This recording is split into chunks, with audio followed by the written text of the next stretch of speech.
तो हेलो बच्चों, स्वागत है आप सभी लोगों का हमारे चैनल पर। तो जैसा कि क्लास 6 का मैथ में हमने आपको फर्स्ट की सीरीज कंप्लीट करा दी थी, first A first B and second की सीरीज में आपको first 2A 2B and 2C complete करा दिया था। ठीक है, तो इसके बाद हम आपको आज की इस वीडियो में बताएंगे अभ्यास 2D। ठीक है, तो बच्चों वीडियो स्टार्टिंग करने से पहले अगर आप हमारे चैनल पर नए तो चैनल को सब्सक्राइब कर देना और बेल आइकन को प्रेस कर देना, जिससे हमारी आने वाली वीडियो एंड लाइव्स आपको सबसे पहले मिल सके। ठीक है बच्चों, तो चलिए अब अभ्यास 2D की सीरीज में आपको सबसे पहले क्वेश्चन लेके आते हैं। ठीक है, चलिए चलते क्वेश्चन की ओर। तो बच्चों जैसा कि कुछ अभ्यास 2D का क्वेश्चन नंबर फर्स्ट हम लोगों के सामने आ चुका है। ये क्वेश्चन है, क्वेश्चन में लिखा है कि संख्या रेखा द्वारा विभाजन के तथ्य को बताइए, यानी कि तथ्यों को बताना है। कैसे बताना है देखिए, हम आपको बताते हैं। तो ये देखिए, सबसे पहले इसमें क्या है, ये दो कॉन्सेप्ट में आपको बताएंगे। पहले डाल लेते कॉन्सेप्ट 1। कॉन्सेप्ट 1, ठीक, कॉन्सेप्ट 1 में दो तरीके से आंसर बताएंगे। कॉन्सेप्ट 1, तो कॉन्सेप्ट 1 में क्या है, संख्या रेखा द्वारा, यानी कि ये जो रेखा इस पर टोटल कितनी संख्या है। ये संख्या रेखा द्वारा, ये जो रेखा है इस पर टोटल कितनी संख्या है, 0 से लेके 12 तक कितनी संख्या है, टोटल 12 संख्या है। ठीक है, अब 12 संख्या, अब हमें ये देखना है कि ये जो कॉलम बने हैं, कॉलम कहाँ से स्टार्ट हो रहा है कहाँ तक जा रहा है। तो 0 से स्टार्ट हो रहा है, 2 पे जा रहा है, 2 यानी कि दूना हुआ, 1 का दूना।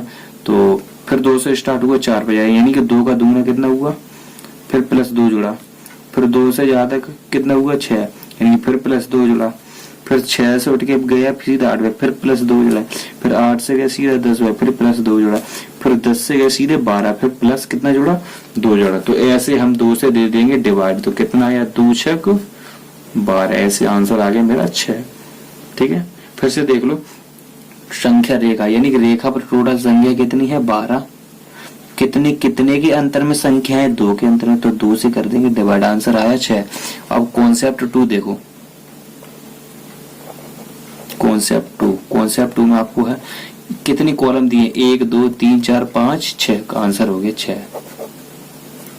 1 2 3 4 5 6, 1 2 3 4 5 और 6, आंसर हो गया 6। ठीक है बच्चों, समझ में आ गया। हाँ तो ठीक है, क्वेश्चन नंबर सेकंड की ओर हम लोग चलते हैं।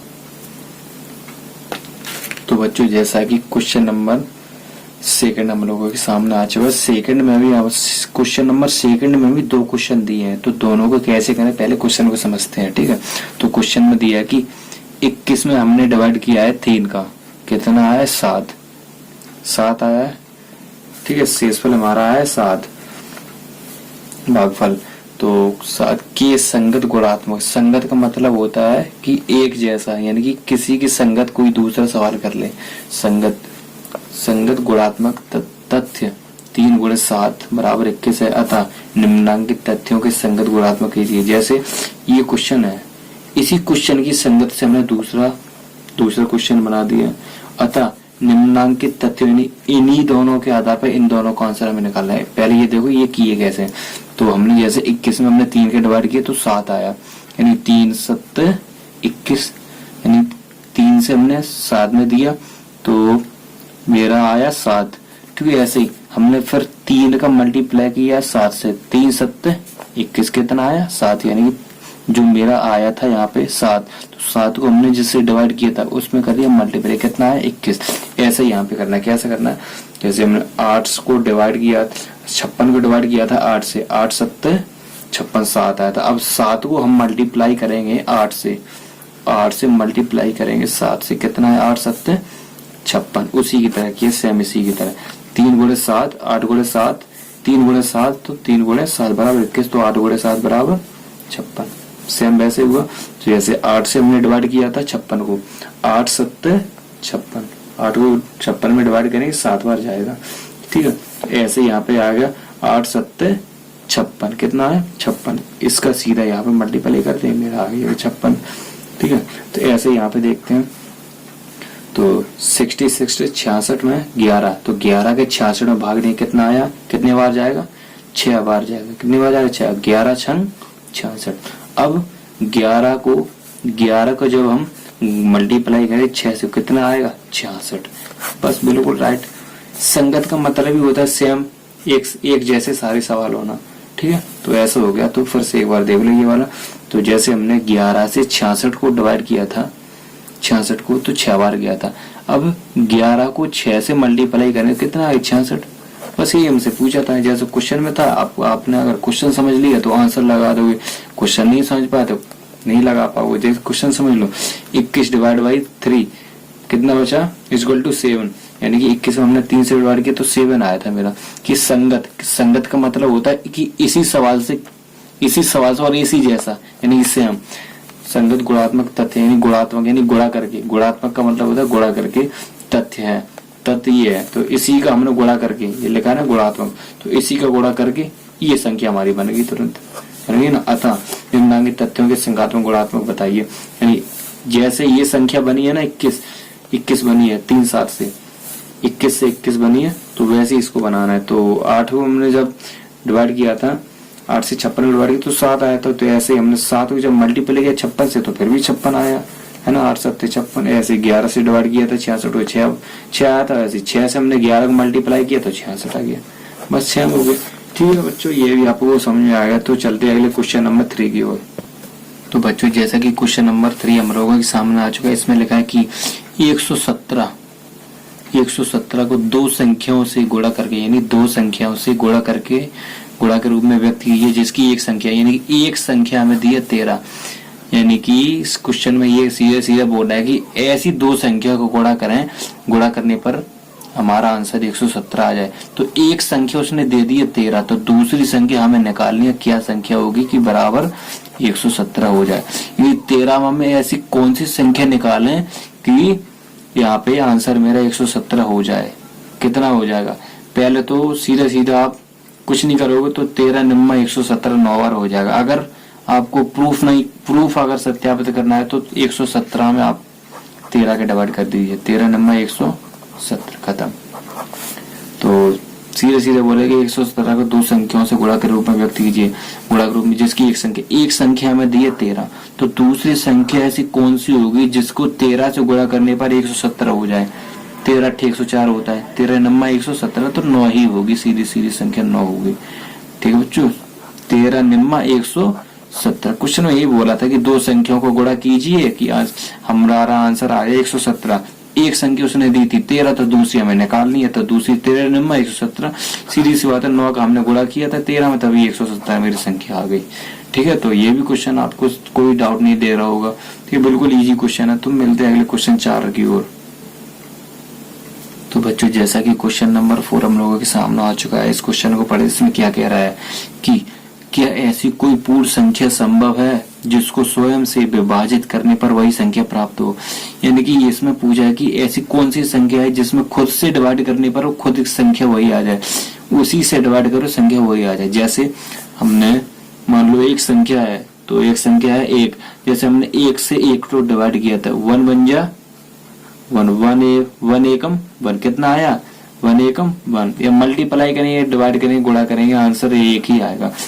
ठीक है, तो यही मेरा आंसर है। तो 1 एकम 1। तो एक एग्जांपल और ले लेते हैं, तो वो नहीं है लेकिन ले लेते हैं। 2 में हम जैसे 2 का करेंगे, 2 एकम 2, तो 2 एकम 2 कितने बार गया 1 बार। तो 2 का हमने 2 में डिवाइड किया तो कितने बार गया 1 बार। तो हमने संख्या तो अलग हो गई, ये दोनों अलग हो गई कि नहीं हो गई। यहाँ दोनों 2 आ गई, यहाँ पे आ गई 1।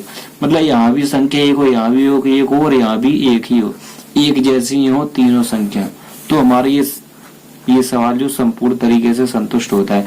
जैसे 2 का हम 2 में डिवाइड करेंगे तो 1 आएगा, तो यहाँ पे अलग नहीं, यहाँ पे भी 2 ही आना चाहिए जैसे 1 में आया। 1 एकम 1, 1 एकम 1, तो 1 में हमने 1 से डिवाइड किया तो मेरा आंसर आ गया 1। तो यही एक संख्या है, यही एक पूर्ण संख्या। पूर्ण संख्या होते 0, 1, 3, 4 डॉट अनंत तक होती है। इसकी कोई संख्या नहीं होती कितनी हो जाए। ठीक है, तो सबसे छोटी पूर्ण संख्या 2, तो यही एक है। तो यही एक ऐसी पूर्ण संख्या जो खुद से डिवाइड होती है और खुद वही शेषफल आती है, खुद वही भागफल आती है। ठीक है, तो यही एक संख्या है, तो वो संख्या है पूर्ण संख्या 1। हमेशा याद रखना यही एक संख्या है। ये क्वेश्चन ज्यादातर एग्जाम में पूछा जाता है। ठीक है, तो वो कौन सी संख्या है 1, जो ऐसी कौन सी पूर्ण संख्या जो संभव है जिसको स्वयं से विभाजित करने पर वही संख्या हो। यानी इसमें हमने ये खुद एक संख्या है, इसमें हम खुद से डिवाइड किए तो आंसर खुद आगे निकल के आ गया कि नहीं आ गया, तो वही एक संख्या 1। ठीक है, तो ये भी समझ में आ गया। अब अगले नंबर 5 की ओर चलते हैं और इस सीरीज का क्वेश्चन नंबर लास्ट है ये 5। ठीक है, तो इसके बाद ये सीरीज आपकी खत्म हो जाएगी, अगली ओर चल देगी सीरीज नंबर 3, अभ्यास 3। ठीक है, चलिए चलते क्वेश्चन नंबर 5 की ओर। तो बच्चों जैसा कि क्वेश्चन नंबर 5 यानी कि 5 हम लोगों के सामने आ चुका है, इसे पढ़ते क्या कह रहा है। क्या दो विभिन्न शून्येतर पूर्ण संख्या के लिए पहली संख्या को दूसरी संख्या से विभाज्य करने पर तथा दूसरी संख्या को पहली संख्या से विभाज्य करने पर समान भागफल प्राप्त होता है। यानी वो ये कह रहा है कि ऐसी शून्य वाली संख्या लीजिए दो, जो इसको पहली संख्या से विभाज्य करने पर और दूसरी संख्या से विभाजने पर समान भागफल प्राप्त होता है। तो जैसे हमने एक संख्या ले ली, शून्य वाली लेनी, एक संख्या ले